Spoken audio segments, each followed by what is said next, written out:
Amendement 39 de Monsieur Tian et Madame Boyer.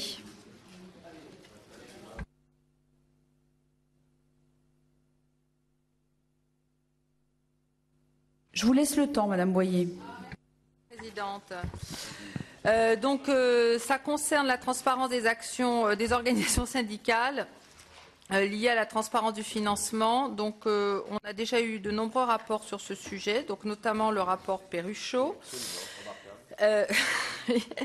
qui est issu de notre commission d'enquête sur les finances et les syndicats français. Donc aujourd'hui, le projet de loi relatif à la sécurisation de l'emploi met l'accent sur la nécessaire transparence que doivent recouvrir les recommandations ou les désignations des organismes assureurs par ces mêmes organisations syndicales. C'est pourquoi on vous propose la transparence sur le financement qui est intimement liée à l'objectif de cette loi. Pour renforcer les conditions de transparence nécessaires au bon déroulement de la procédure de la mise en concurrence qui est visée par l'article du Code de la sécurité sociale, donc il est nécessaire d'imposer aux organismes paritaires de nouvelles règles comptables. Je pense que cet amendement va vraiment dans le bon sens pour faciliter les choses et la transparence et devrait être consensuel. Merci Madame Boyer. Il y avait beaucoup de bruit là, ça reprenait quand Madame Boyer s'exprimait. Hein. Je vous le dis parce que vous étiez juste derrière elle, c'était gênant, n'est-ce pas? Merci Madame Boyer. L'avis du rapporteur.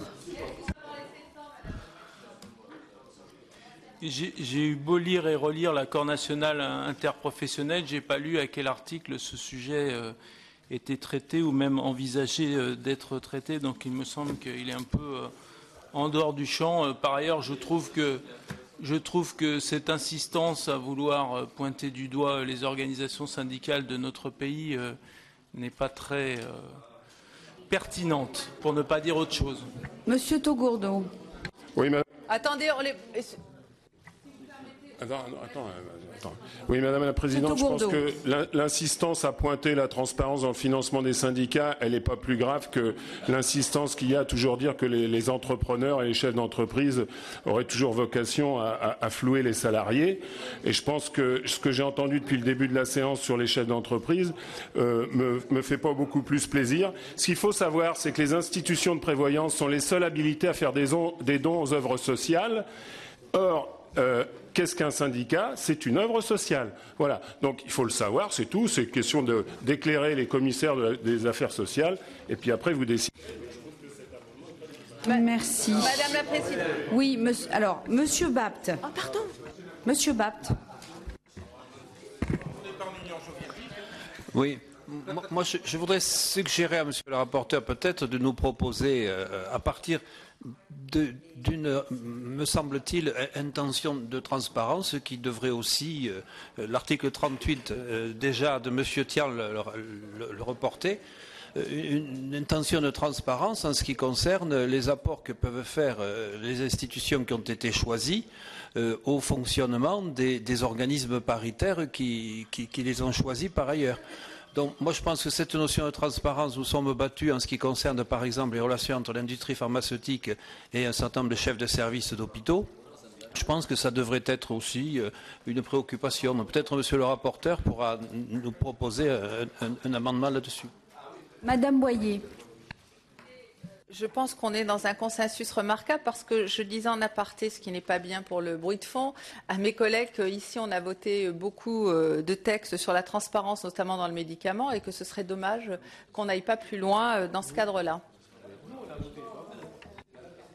Ah non. Monsieur Tian, ensuite l'avis du rapporteur.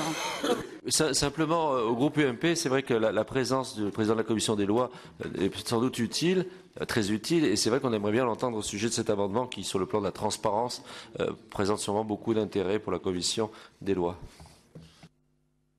Est-ce que vous désirez vous exprimer, monsieur le rapporteur de la commission des lois? Personne ne désire s'exprimer, donc très bien. Eh bien, c'est très bien. Profitons-en, monsieur le rapporteur. J'ai déjà donné mon avis. Je considère que cette stigmatisation des organisations syndicales, que ce soit à travers leurs organismes de prévoyance ou autres, n'a rien à faire dans ce texte. Par ailleurs, je voudrais me répondre, monsieur Taugourdeau, sur le fait que personne ici n'a mis en cause les chefs d'entreprise à aucun moment. Pas du tout. Pas du tout. On n'a jamais émis la moindre critique à l'égard de nos chefs d'entreprise, et bien au contraire, nous avons vocation à redresser ce pays et nous voulons le faire avec les entreprises de ce pays. Donc je n'accepte pas que vous puissiez dire ça. Oui, Madame la Présidente, c'est évidemment stigmatisant, c'est évidemment obsessionnel, mais c'est surtout évidemment un cavalier qui n'a rien à voir avec ce texte. Non mais Monsieur Tian, vous savez, les affaires de justice, elles sont multiples en ce moment. On ne va pas les prendre une par une. Nous sommes en train de travailler à une loi sur la sécurisation de l'emploi à un moment où les chiffres de l'emploi depuis 22 mois devraient vous amener à vous concentrer sur cette question. Et très franchement, cette petite diversion est minable. Bon. Je suis très flatté qu'on dise que la CGT va s'exprimer. Ça changera sans doute des porte-voix du MEDEF. Je pense que derrière cet amendement, il y a de votre côté une forme d'obsession. Ça doit d'ailleurs vous procurer sans aucun doute des crampes mentales. Sans aucun doute, ça va vous procurer des crampes mentales parce que être obsédé de cette façon concernant les organisations syndicales, bon, il faudrait d'abord commencer à balayer devant celles que vous soutenez il n'y a pas si longtemps. On a vu comment se passait avec l'UIMM, on a pu le constater, mais surtout, quand on ne fait rien, quand on n'a rien fait pendant 10 ans pour lutter contre l'évasion fiscale et qu'aujourd'hui on veut vouloir laver plus blanc que blanc, ben je crois qu'effectivement c'est pas de la morale politique. Alors je siffle la fin de la récréation puisque le sujet n'a rien à voir avec l'accord national interprofessionnel. Donc voilà, terminé. Donc amendement 39 où il peut y avoir un consensus mais dans un autre lieu, sur un autre texte. Voilà.